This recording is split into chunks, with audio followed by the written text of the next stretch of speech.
Assalamualaikum dan salam sejahtera untuk kawan-kawan semua. Semoga di hari ini kita mendapatkan sesuatu yang lebih baik dari hari kemarin. Pada video kali ini saya akan membahas sedikit tentang makhluk mitologi atau makhluk halus yang dipercayai oleh masyarakat suku Karo. Tak perlu berlama-lama, kita langsung saja ke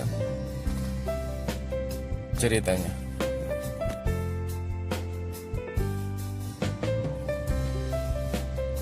Berbicara mengenai hantu memang tak ada habisnya.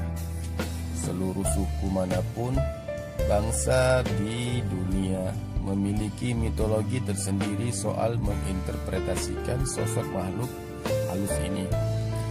Begitu juga dengan suku Karo, salah satu suku di Sumatera Utara yang memiliki beberapa sosok hantu atau begu yang ditakuti masyarakat setempat karena dianggap memiliki kekuatan super di luar ambang kemampuan manusia yang bahkan dapat membahayakan nyawa. Seperti apakah sosok makhluk-makhluk yang membuat merinding tersebut? Simak penjelasannya. 1. Begu Juma atau hantu ladang. Begu atau hantu yang satu ini adalah hantu yang ditakuti masyarakat Karo.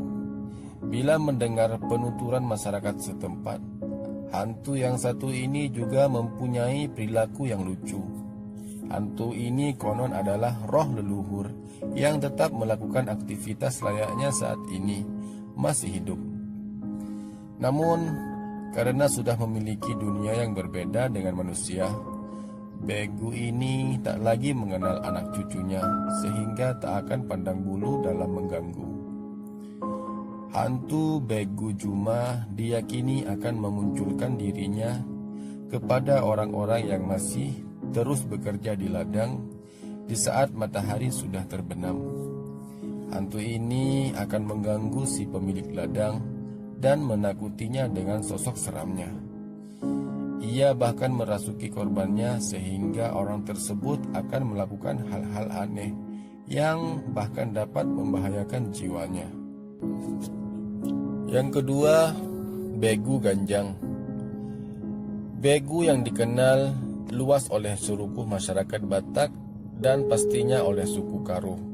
Begu ganjang dikatakan sebagai sosok gaib yang memiliki wujud sangat mengerikan.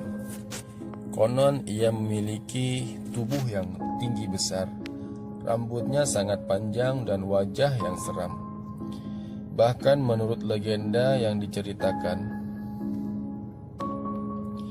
begu ganjang bisa mengubah dirinya semakin besar dan semakin tinggi. Hantu ini diyakini memiliki kekuatan yang sangat mengerikan apabila bertemu dengan seseorang.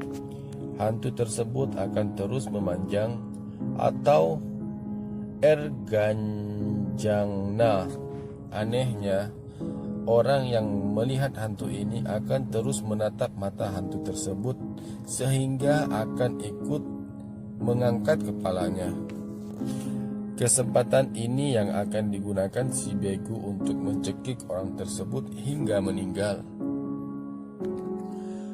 Versi lain dari mitos ini adalah ia tak membunuh orang yang bertemu dengannya, namun membebaskannya dengan syarat orang yang ditemuinya akan segera menemui ajal dalam waktu singkat, baik karena kecelakaan ataupun karena sakit parah. Begu ini diyakini adalah peliharaan warga sekitar dan akan digunakan untuk menyingkirkan orang yang dibencinya. Begu ini juga dipelihara untuk menjaga ladang dari gangguan pencuri atau orang yang memasuki ladang tanpa izin. Jika begu ganjang digunakan sebagai penjaga, lama-kelamaan ia akan diperintahkan untuk membunuh. Sama seperti santet, namun sebagai pemilik dan pemelihara begu ganjang, Pemilik haruslah menyiapkan tumbal nyawa manusia seperti gantinya.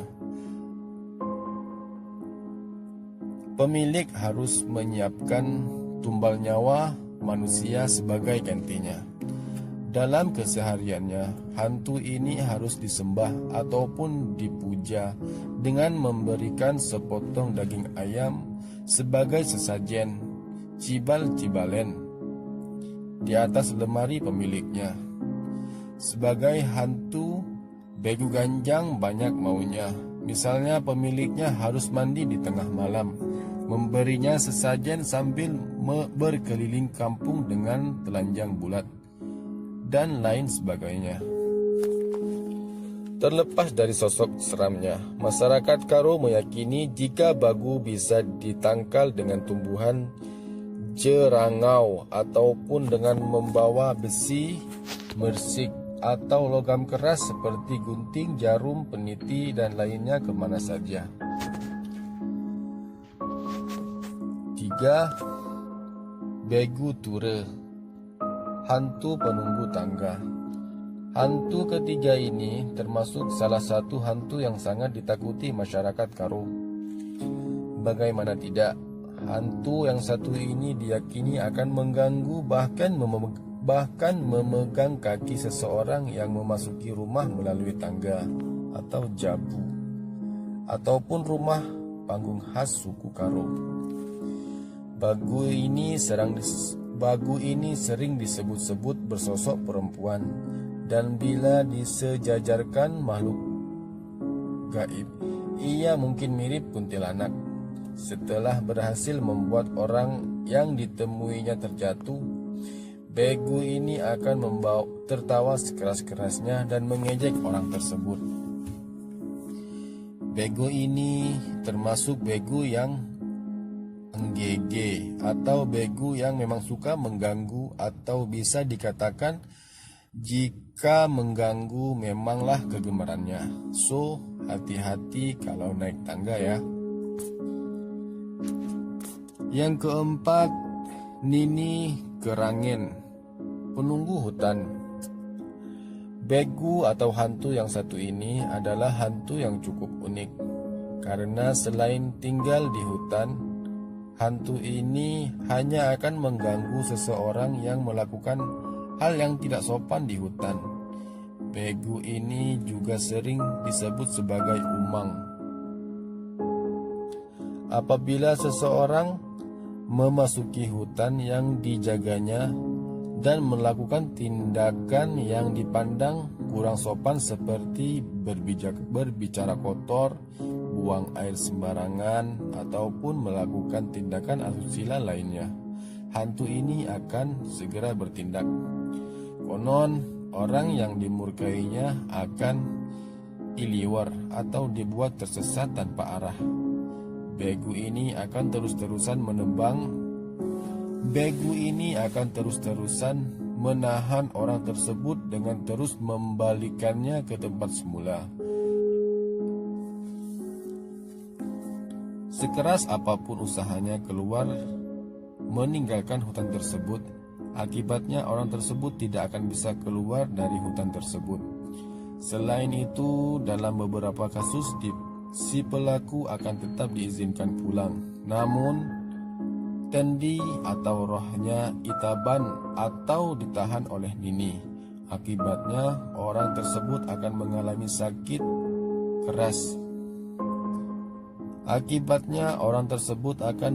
sakit keras atau bisa juga mengalami gangguan kejiwaan.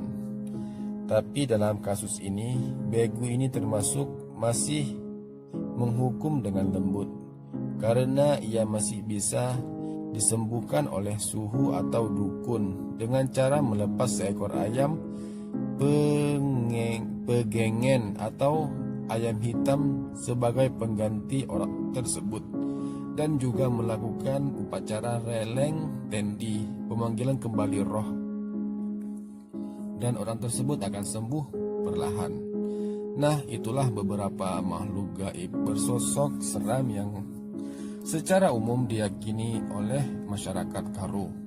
Sebenarnya masih banyak jenis begu yang diyakini suku ini, namun kurang dikenal luas dan bersifat kedaerahan.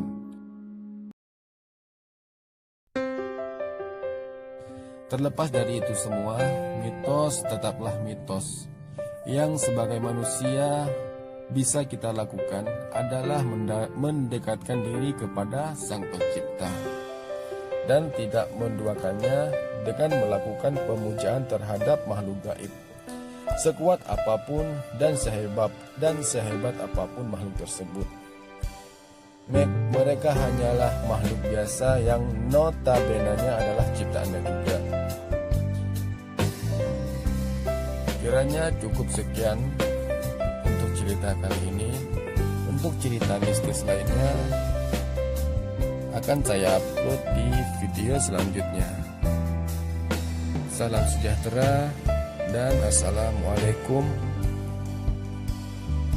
warahmatullahi wabarakatuh.